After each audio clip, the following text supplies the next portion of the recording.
নমস্কার, all in one YouTube চ্যানেলের পক্ষ থেকে তোমাদের স্বাগত জানাই।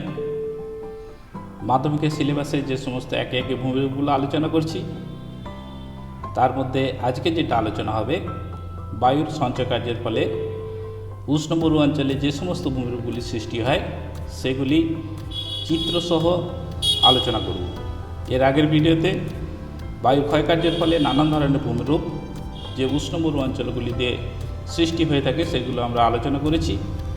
আজকে বায়ুর সঞ্চয় কার্যের ফলে ভূমিরূপগুলি একে একে আলোচনা করব ছবির মাধ্যমে, এবং বাস্তবে কোথায় সেই ধরনের ভূমিরূপগুলি দেখা যায় সেগুলো তোমরা পাশে দেখবে এবং অনেকটা উপকৃত হবে। প্রথম যে সমস্ত ভূমিরূপগুলি আলোচনা করব তার মধ্যে প্রথম ভূমিরূপটি হচ্ছে বালিয়াড়ি বা স্যান্ড ডিউন। উষ্ণমরু অঞ্চলে তোমরা সবাই জানো বায়ু বিনা বাধায় প্রবল বেগে যখন প্রবাহিত হয় তার সঙ্গে প্রচুর পরিমাণ বালি এবং বিভিন্ন ধরনের খনিজ উড়ে যায়। যেখানে বায়ুর গতিবেগ কমে যায় সেই সমস্ত অঞ্চলে ওই সমস্ত বাহিত পদার্থগুলি অর্থাৎ বালি ও নানান ধরনের খনিজ, সেই সমস্ত খনিজগুলি এক জায়গায় সঞ্চিত হয় এবং সঞ্চিত হয়ে যে বিশাল স্তূপের মতো বালির পাহাড় তৈরি হয়, সেই ভূমিরূপটি আমরা বলি বালিয়াড়ি। তো এই বালিয়াড়ি কীভাবে তৈরি হবে বা কোথায় তৈরি হবে, তার প্রকৃতি কেমন, তার আকৃতি কেমন, এইগুলো কয়েকটি বিষয়ের উপরে নির্ভর করে। যেমন হচ্ছে বায়ুর গতিবেগ, বায়ু প্রবাহের দিক এবং যে বায়ুটা প্রবাহিত হয়ে আসছে সে কতটা পরিমাণ বালি বহন করে আসছে তার উপরে। তো এই সমস্ত বালিয়াড়িগুলি সাধারণত দেখা যায় যে উষ্ণমরু অঞ্চলে, আবার কিছু বালিয়াড়ি দেখা যায় সমুদ্র উপকূলবর্তী অঞ্চলে। তো এই বালিয়াড়িগুলি কিন্তু কখনো স্থায়ী হয় না, এইগুলো সব সময় এক স্থান থেকে অন্য স্থানে স্থানান্তরিত হয়ে থাকে।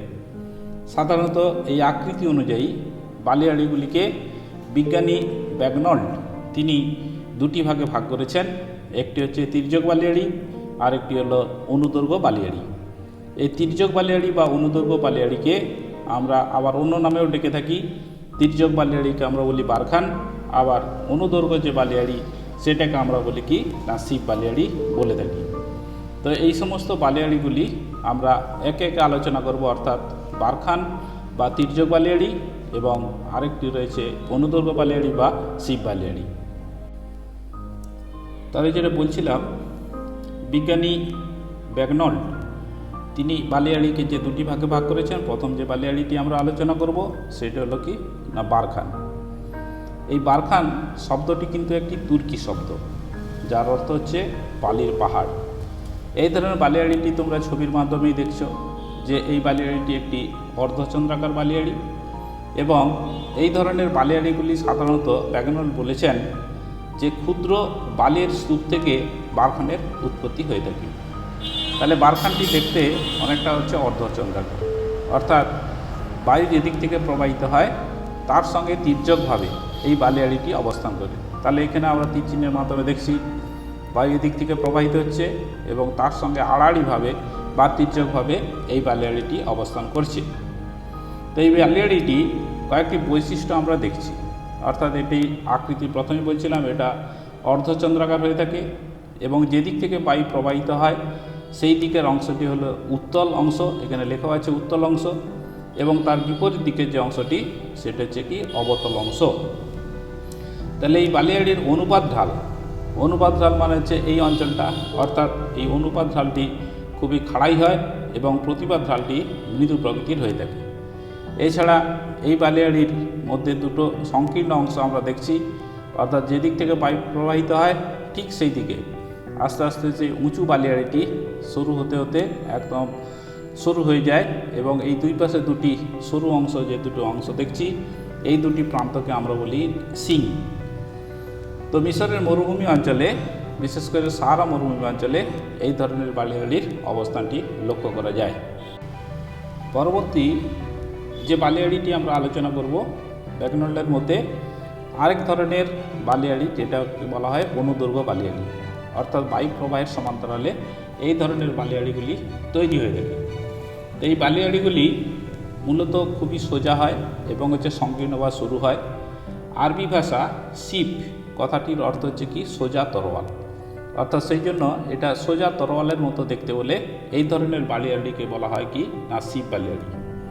তো সেই ভূবিজ্ঞানী ব্যাগনলের মতে যে বারখান, এই যে বারখান আমরা দেখছিলাম, এই বারখান থেকেই অনেক সময় শিব বালিয়াড়ি সৃষ্টি হয়ে থাকে।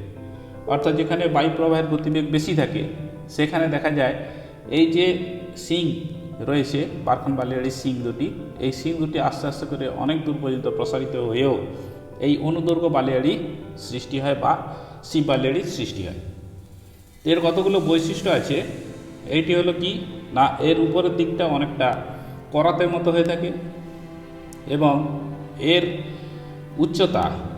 উচ্চতা প্রস্থ তুলনায় প্রায় 6 গুণ বেশি হয় এবং এটির বায়ু প্রবাহের দিকে উঁচু এবং গোলাকার হয়ে থাকে এবং বিপরীত দিকটি ক্রমশ নিচু এবং হঠাৎ আস্তে আস্তে করে শুরু হতে হতে শেষ হয়ে যায়। শিব বালিয়াড়ি সাধারণত দেখা যায় যেখানে একদিক থেকে বায়ু প্রতিনিয়ত প্রবাহিত হয়ে থাকে, সেই সমস্ত অঞ্চলে এই ধরনের বালিয়াড়িগুলি লক্ষ্য করা যায়। ভারতের থর মরুভূমিতে এই ধরনের শিব বালিয়াড়িগুলি লক্ষ্য করা যায়। এছাড়া অন্যান্য মরুভূমিতেও যদি অনুকূল পরিবেশ থাকে তাহলেও কিন্তু শিব বালিয়াড়িগুলি আমরা দেখে থাকি। এই শিব বালিয়াড়িগুলি তাহলে পাশাপাশি পরস্পরের সমান্তরালে প্রবাহিত অবস্থান করে এবং এই দুটি শিব বালিয়াড়িগুলির ঠিক মাঝখানে যে সংকীর্ণ অঞ্চলটি রয়েছে এটি অনেক সময় বালি থাকে না, অর্থাৎ বালিহীন হামাদা বা রেক অঞ্চল দ্বারা দুটি শিব বালিয়াড়ি বিচ্ছিন্ন থাকে। তাহলে এই মধ্যবর্তী অঞ্চলটি অনেক সময় করিডোর হিসাবে আমরা দেখে থাকি। তাহলে এই ধরনের করিডোরগুলিকে সাহারা মরুভূমিতে বলা হয় গাসি। তো এই করিডোরগুলি অনেক সময় কিন্তু মরু অঞ্চলে যাতায়াতের বা পরিবহনের মাধ্যম হিসাবে ব্যবহৃত হয়ে থাকে। পরবর্তী যে ভূমিরূপটি আমরা আলোচনা করব সেটি হলো কি লোয়েস সমভূমি।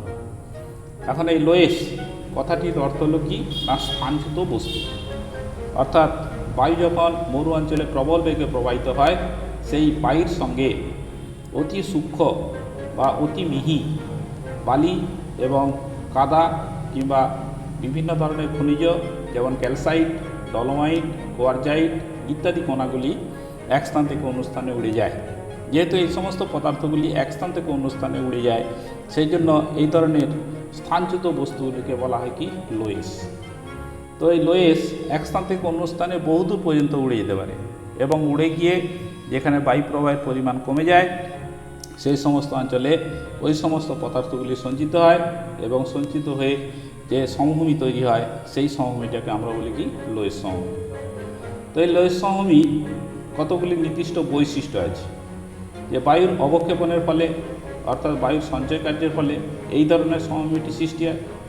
আবার এই সমভূমির মধ্যে কোনো স্তর বিন্যাস কিন্তু দেখা যায় না, অর্থাৎ স্তর বিন্যাস এই সমভূমির মধ্যে কিন্তু দেখা যায় না। আবার কিছু কিছু ক্ষেত্রে দেখা যায় যে কোথাও কোথাও নদীর তীরবর্তী অঞ্চলে এর কিছু পলি সঞ্চয়ের ফলে কিছু কিছু অঞ্চলে স্তর থাকে। তো এই সমভূমি অঞ্চলটি হলো অত্যন্ত ভঙ্গুর, তবে নদীর তীরবর্তী অঞ্চলে এইগুলো যেহেতু জলের সংস্পর্শে আসে সেই জন্য এটা অনেক সময় স্থায়ী হয়ে যায় এবং এই কণাগুলি একে অপরের সঙ্গে খুব একটা সংযুক্ত থাকে না, কারণ এগুলো হচ্ছে আলগা বালিকণাগুলি পরপর সঞ্চিত হয়ে এই ধরনের সমভূমিটি তৈরি হয়। সেই জন্য যেহেতু এইগুলো খুবই আলগা সেই জন্য প্রবেশ্যতার দিক থেকে জলের প্রবেশ্যতার দিক থেকে এই অঞ্চলটিকে বলা হয় একটি প্রবেশ্য অঞ্চল।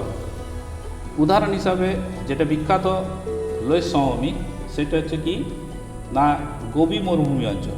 এই যে ছবির মাধ্যমে এখানে দেখছি গোবি মরুভূমি অঞ্চল থেকে প্রচুর পরিমাণ বালি বা হচ্ছে অন্যান্য খনিজগুলি হাজার হাজার বছর ধরে উড়ে উড়ে এসে চীনের হোয়াংহো নদীর অববাহিকা অঞ্চলে জমা হয় এবং জমা হয়ে গিয়ে একটি সমভূমি বা ভূমিরূপ তৈরি হয়, সেটাকে আমরা বলি কি লোয়েস সমভূমি। তো এই ধরনের লোয়েস সমভূমি চীনে যেটা নামকরণ করা হয়েছে সেটা হচ্ছে কি ওয়াংটু মালভূমি, অর্থাৎ কিছুটা এটা উঁচু বলে সেটা মালভূমির আকার ধারণ করে। তো চীনে এই ধরনের লোয়েস ভূমিটাকে বলা হয় কি ওয়াংটু মালভূমি। সো তোমরা নিশ্চয়ই বুঝতে পেরেছ যে মরু অঞ্চলে বায়ুর সঞ্চয় কার্যের ফলে মূলত বালিয়াড়ির সৃষ্টি হয় এবং একটি সমভূমি সৃষ্টি হয়, সেটি হচ্ছে লোয়েস সমভূমি। এবং ছবির মাধ্যমে তোমরা অবশ্যই বুঝলে। ভালো লাগলে অবশ্যই একটি লাইক করবে এবং আমার চ্যানেলটিকে সাবস্ক্রাইব করে পরবর্তী ভিডিওগুলি আপলোড করার জন্য আরও উৎসাহিত করবে। এই আশা রেখে আজকে শেষ করছি। নমস্কার।